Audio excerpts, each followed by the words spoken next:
ಅಂದ್ರೆ ಅಮ್ಮ ಹೇಳೋ ಹಾಗೆ ಆಕ್ಸಿಡೆಂಟ್ ಮಾಡಿಸಿದವ್ರು ಯಾರು ಅಂತ ರಾಮ್ ಸರಿಗೆ ಗೊತ್ತಿದ್ಯಾ? ಗೊತ್ತಿದ್ದು ಅವ್ರನ್ನ ಸೇಫ್ ಮಾಡೋದಕ್ಕೋಸ್ಕರ ಈ ಲೆಟರ್ನ ಒಳಗಡೆನೆ ಬಚ್ಚಿಟ್ಟಿದಾರ. ಅಪ್ಪನಿಗೆ ಗೊತ್ತಾದ ಸತ್ಯ ಆಚೆ ಬರಬಾರ್ದು ಅಂತ ಆಕ್ಸಿಡೆಂಟ್ ಮಾಡಿಸಿದವ್ರನ್ನ ಅಪ್ಪನ ಕೊಲೆಯನ್ನು ಸಹ ರಾಮ್ ಸರ್ ಮುಚ್ಚಿಟ್ರ.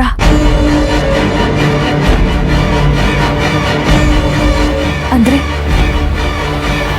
ಅಪ್ಪನ ಸಾವಿನ ಕಥೆಯಲ್ಲಿ ರಾಮ್ ಸರಿ ಮುಖ್ಯ ಪಾತ್ರಧಾರಿನ.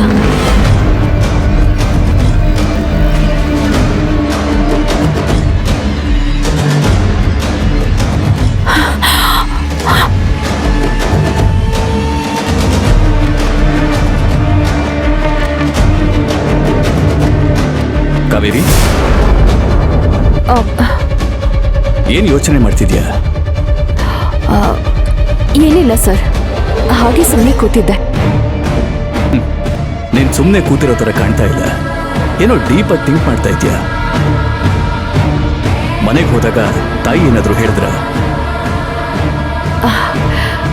ಇಲ್ಲ ಸರ್, ತುಂಬ ದಿನ ಆದ್ಮೇಲೆ ಮನೆಗೆ ಹೋಗಿದ್ನಲ್ವಾ, ನನಗೂ ಮನ್ಸಿಗೆ ಸ್ವಲ್ಪ ನೆಮ್ಮದಿ ಅನ್ನಿಸ್ತು. ಅಮ್ಮ ಪ್ರೀತಿಯಿಂದ ಮಾತಾಡೋದನ್ನ ನೆನೆಸ್ಕೊಂಡು ಕೂತಿದ್ದೆ ಅಷ್ಟೆ. ಹಾಗಿದ್ರೆ ಓಕೆ.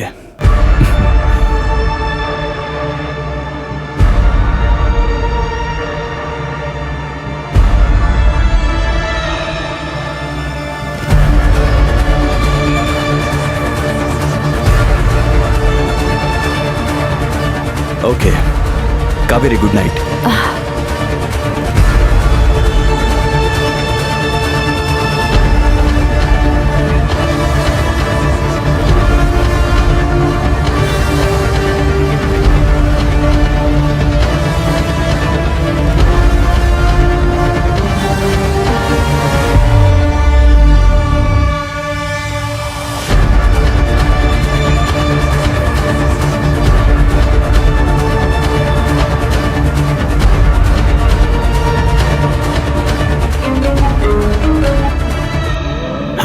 ಹೇಳಮ್ಮ ಕಾವೇರಿ.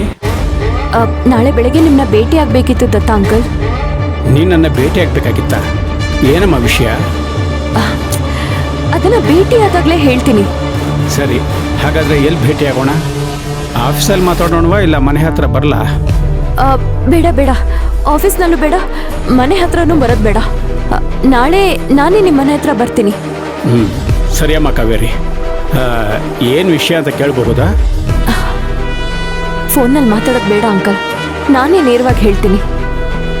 ಆಯ್ತಮ್ಮ. Good night uncle. ಹಾಂ, ಗುಡ್ ನೈಟ್.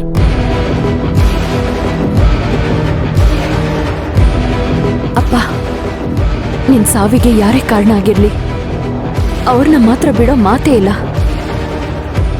ಕಾನೂನು ಪ್ರಕಾರ ಅವ್ರಿಗೆ ಶಿಕ್ಷೆ ಕೊಡಿಸ್ತೀನಿ.